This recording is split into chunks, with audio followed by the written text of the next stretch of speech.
Chris. Je vous refais une petite vidéo pour l'installer OS X Yosemite Caméléon. Comme vous savez, cet installer-là, il a été remis il n'y a pas tellement longtemps, puis il marche super bien. Il y en a beaucoup qui l'ont testé.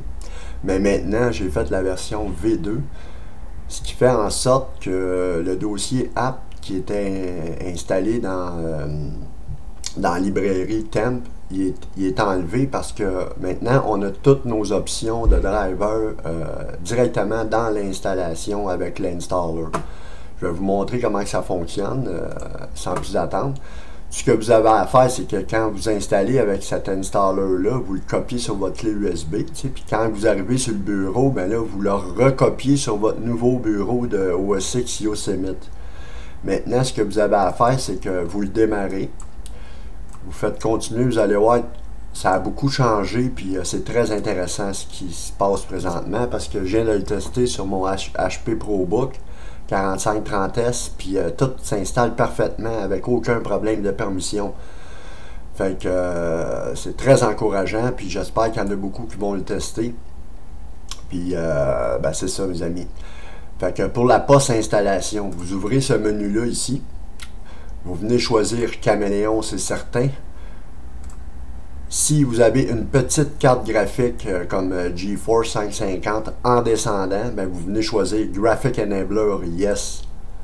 Puis si vous avez une grosse carte graphique 650, 660, vous ne touchez pas à ça parce que le Boot Plus il est déjà à Graphic Enabler No. Si vous avez un laptop, ben vous venez choisir ça ici. Ça va vous donner un MacBook Pro 8.1. OK? Puis toujours, si vous avez l'Intel HD, ben vous venez choisir Graphic Enabler Yes. Puis là, ça va vous prendre d'autres choses parce que l'Intel HD, il n'est pas configuré dans l'installer. Ça va être à vous de le faire manuellement. Maintenant, ce qui est intéressant, un coup vous avez choisi votre Caméléon pour votre bootloader avec votre dossier extra, vous ouvrez ce menu-là ici. Voyez-vous toutes les options? Bon, je vais vous montrer comment que ça fonctionne.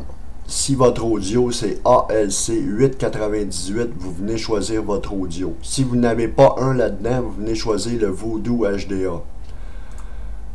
Et ne pas choisir deux audios, jamais. Votre réseau, c'est Intel Gigabyte, vous venez choisir Intel Gigabyte. Si c'est Realtek RTL 812X Gigabyte Ethernet, vous venez choisir celle-là. Si c'est Realtek 8100 Gigabyte Ethernet, vous venez cliquer là-dessus. Si c'est Atheros Gigabyte Ethernet, vous venez choisir Atheros Gigabyte Ethernet. Puis si vous avez une carte Wi-Fi Atheros AR5B95, ben vous venez choisir ça ici. Ça va vous donner le Wi-Fi automatique. À conseiller pour les laptops avec les cartes Atheros. Maintenant, le dossier Miscellaneous. Si votre config n'est pas trop compatible, vous venez choisir Nul CPU automatique. Ça va empêcher le Apple Intel CPU de vous faire un kernel panic. Maintenant, si vous utilisez un laptop, ben vous venez choisir ces deux options-là. Ça va vous donner le pad et la souris. Et ça va vous donner la batterie installée avec le pourcentage de la batterie de votre laptop. Maintenant, si votre USB 3 il marche pas, il n'est pas natif, vous venez choisir le KEX USB 3.0. Générique USB XHCI. Maintenant ici, cette option c'est SSDT Generator. Ça vous donne un SSDT.aml sans aucune erreur, sans warning, sans rien. Un SSDT parfait dans votre dossier extra. Très utile pour des configs qui peuvent vous aider ça peut vous aider à la reconnaissance de votre CPU. Maintenant, ce KEX-là ici, le Fake SMC est obligatoire. Quand vous faites la post-installation, il faut que vous venez le cocher parce que votre système ne sera pas bootable. Et si vous avez si votre config est très compatible, ben vous venez choisir celui-là ici. Ça va vous donner le Fake SMC avec les plugins. OK? Fait que c'est ça, mes amis. Maintenant, comme vous pouvez voir, ça a beaucoup changé. Fait que il y a un dossier application qui s'installe automatiquement. Toutes les apps s'installent automatiquement dans l'application. Vous ne le voyez pas, mais vous allez avoir le HW Monitor qui va être dans vos applications avec Chameleon Wizard, Kex Wizard, tout ça. Fait que vous avez, si vous choisissez Fake SMC Plugin, après le reboot, il faut toujours rebooter un coup vous faites votre post-installation. Parce qu'il va faire le rebuild du kernel cache avec le pre-link kernel.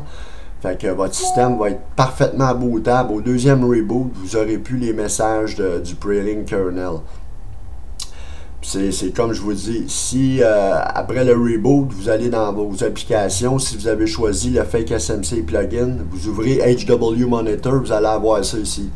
Vous allez avoir tous les sensors de la température de votre CPU, de votre carte mère, de votre carte graphique, ainsi de suite.